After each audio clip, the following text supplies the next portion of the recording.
સુરેન્દ્રનગર જિલ્લામાં વહેલી સવારે અચાનક વાતાવરણમાં પલટો, ભારે પવન સાથે કેટલાક વિસ્તારોમાં વીજળીના કડાકા સાથે કમોસમી વરસાદ, લીંબડી, મૂડીના સરા, ખંપાળિયા સહિતના વિસ્તારોમાં વરસાદ, વાવાઝોડાના કારણે અનેક વિસ્તારોમાં વીજળી ગુલ થઈ છે। જિલ્લામાં અનેક સ્થળો ઉપર વાવાઝોડાના કારણે વૃક્ષો પણ ધરાશાયી થયા છે। તો ધ્રાંગધ્રાના ભાર્ગવી સોસાયટીમાં ભારે પવનના કારણે એક વૃક્ષ ધરાશાયી થયું છે।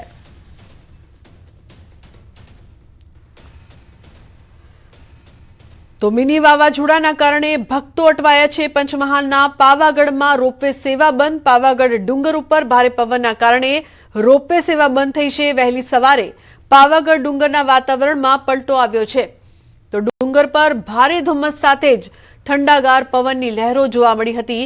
ભારે પવનના કારણે રોપવે સેવા છેલ્લા 1 કલાક ઉપરાંતથી બંધ રહેતા દર્શનાર્થીઓ પગપાળાનો વિકલ્પ અપનાવતા જોવાયા છે।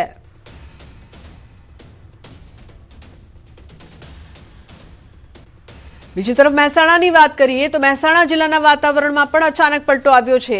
જિલ્લાના અનેક વિસ્તારોમાં ફૂંકાયો છે ભારે પવન। ભારે પવનના કારણે અનેક વિસ્તારોમાં ખોરવાયો છે વીજ પુરવઠો। હવામાન વિભાગ દ્વારા કરવામાં આવી હતી આગાહી। ઉત્તર ગુજરાતમાં પવન સાથે વરસાદની આગાહી કરવામાં આવી હતી।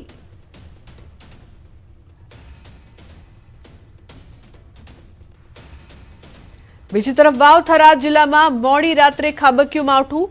સુઈગામ, વાવ-થરાદ, દિયોદર સહિતના પંથકમાં કમોસમી વરસાદ, ભારે પવન સાથે કમોસમી વરસાદથી ખેડૂતોમાં ચિંતા। જીરું, ઈસબગુલ અને રાયડાના પાકમાં ભારે નુકસાનની ભીતિ।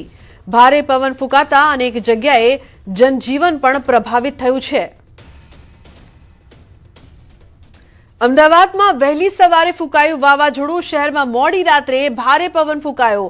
ભારે પવનના કારણે અનેક જગ્યાએ ઝાડ પડવાની ઘટના બની છે। સિંધુ ભવન રોડ પર 2 ઝાડ ધરાશાયી। કોર્પોરેશનની ટીમ દ્વારા કામગીરી શરૂ કરવામાં આવી છે।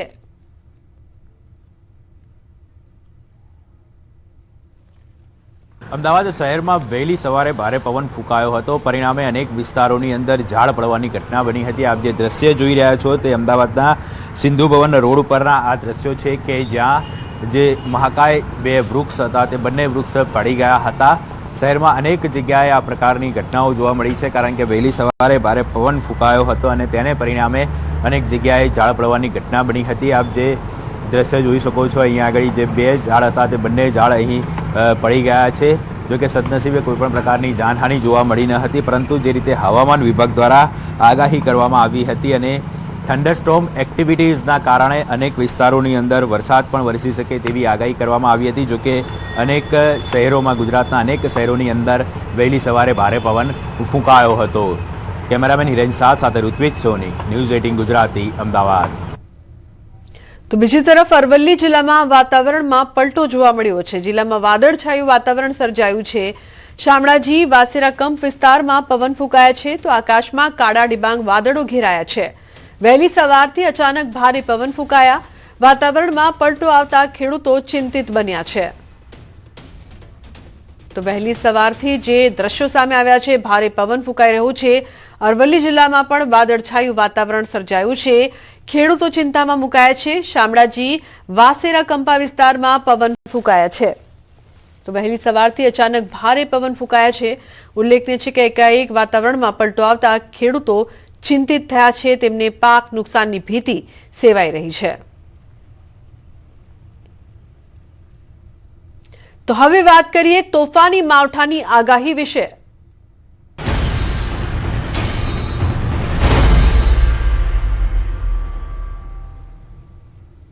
ગુજરાતમાં 2 દિવસ કમોસમી વરસાદની આગાહી। હજુ 2 દિવસ ખેડૂતોને પરેશાન કરશે માવઠું। માવઠા અંગે હવામાન વિભાગની આગાહી। તેજ પવન, ગાજવીજ સાથે કમોસમી વરસાદ થઈ શકે છે। 40 થી 50 કિલોમીટરની ઝડપે ફૂંકાઈ શકે છે પવન। ઘણા ભાગોમાં થંડરસ્ટોર્મ એક્ટિવિટી પણ થઈ શકે છે। બનાસકાંઠા, પાટણ, મહેસાણા, સાબરકાંઠા, ગાંધીનગર, અરવલ્લી, ખેડા, અમદાવાદ, આણંદ, પંચમહાલ, દાહોદ, મહીસાગર, વડોદરા, છોટાઉદેપુર, નર્મદા, ભરૂચ, સુરત, ડાંગ, તાપી, નવસારી, વલસાડ, દમણ, દાદરાનગર હવેલી, રાજકોટ, જામનગર, પોરબંદર, જૂનાગઢ, અમરેલી, ભાવનગર, મોરબી, દ્વારકા તેમજ ગીર સોમનાથ, બોટાદ, કચ્છ અને દીવમાં વગર ચોમાસે દેશમાં એકસાથે 11 જેટલી વરસાદી સિસ્ટમ એકસાથે આખા દેશમાં વરસાદની આગાહી કરવામાં આવી છે। 19 को जो रहेगा बारिश, इसमें कुछ हिस्सों में बारिश रहेगा। इसमें पूरा गुजरात राज्य के लिए हम लोग दिया है, कुछ हिस्सों के लिए। और 20 तारीख को फिर नॉर्थ गुजरात एंड जो सौराष्ट्र कच्छ की जिला है उसमें रहेगी।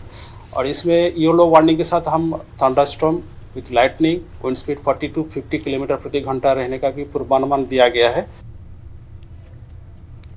સવારે 10 વાગ્યા સુધી 15 જિલ્લામાં માવઠાની આગાહી. હવામાન વિભાગની સવારે 10 વાગ્યા સુધીની આગાહી.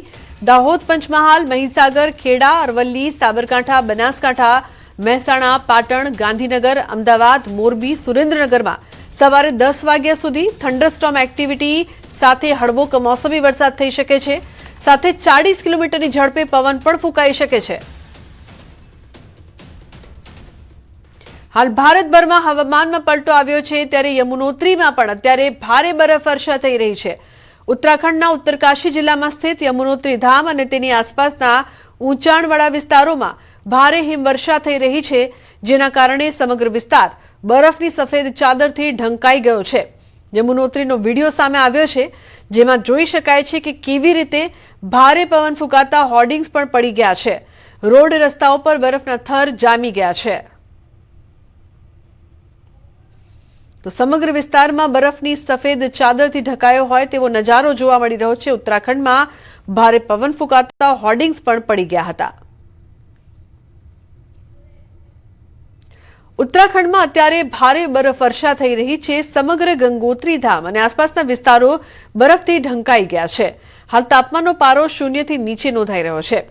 ગંગોત્રીનો વિડીયો સામે આવ્યો છે, જેમાં જોઈ શકાય છે કે કેવી રીતે બરફવર્ષા બાદ વાતાવરણ ખુશનુમા બન્યું છે. હિમવર્ષાના કારણે પ્રકૃતિ પ્રેમીઓ માટે સ્વર્ગ જેવો અદ્ભુત નજારો જોવા મળી રહ્યો છે. વૃક્ષો પર બરફના થર જામેલા જોઈ શકાય છે, તો આ તરફ ભારે ઠંડીના કારણે સ્થાનિક જનજીવન અને વન્યજીવો પર પણ અસર જોવા મળી રહી છે.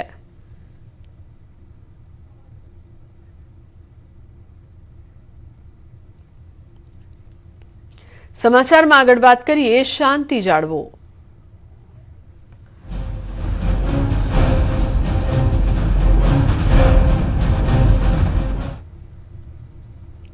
તો વાવ થરાદના ઊન ગામમાં થયેલી બબાલ મામલે રબારી સમાજના મહંત કનીરામ બાપુએ આપ્યું છે નિવેદન. કહ્યું બંને સમાજોને શાંતિ જાળવવા માટે નમ્ર અપીલ કરી છે. બંને પક્ષના આગેવાનોએ સાથે મળીને આ વિવાદનો સમજૂતીથી સુખદ અંત લાવવો જોઈએ. વધુમાં કહ્યું કે જો આ મામલે ક્યાંય પણ તેમની જરૂર જણાશે તો તેઓ હંમેશા સમાજની સાથે ઊભા છે.